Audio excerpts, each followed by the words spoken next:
L'indipendenza. Noi non siamo d'accordo con l'indipendenza o l'autonomia, noi siamo d'accordo, seguendo la Costituzione a livello nazionale, che non è giusto che venga stravolta della leadership politica della maggioranza o minoranza, perché la Costituzione è stata fatta dai nostri padri fondatori che sono morti per darcela nel 46-47 e hanno lottato eccetera, è nata da un'assemblea costituente e gli ultimi 6 mesi della redazione della Costituzione hanno abbassato i loghi, hanno abbassato i simboli dal Partito Comunista alla Democrazia Cristiana, dal Partito Movimento Sociale Italiano eccetera, e con saggezza hanno pensato alla vita politica e sociale del Paese e danno una risposta ben chiara. Io credo che noi porteremo e vorremmo arrivare a creare entro il 19 ottobre in una confederazione di movimenti, di partecipazione di movimenti,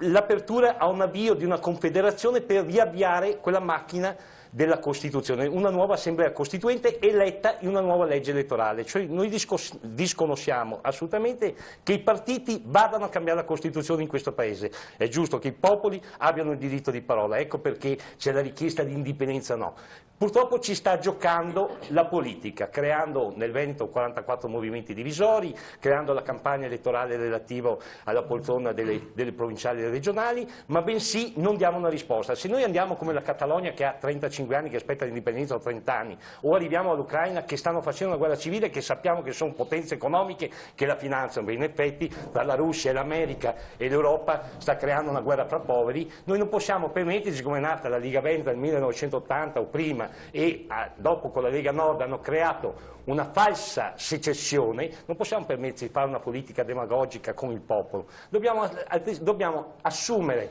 il ruolo di abbassare i partiti, unire il popolo e richiamare un'assemblea costituente.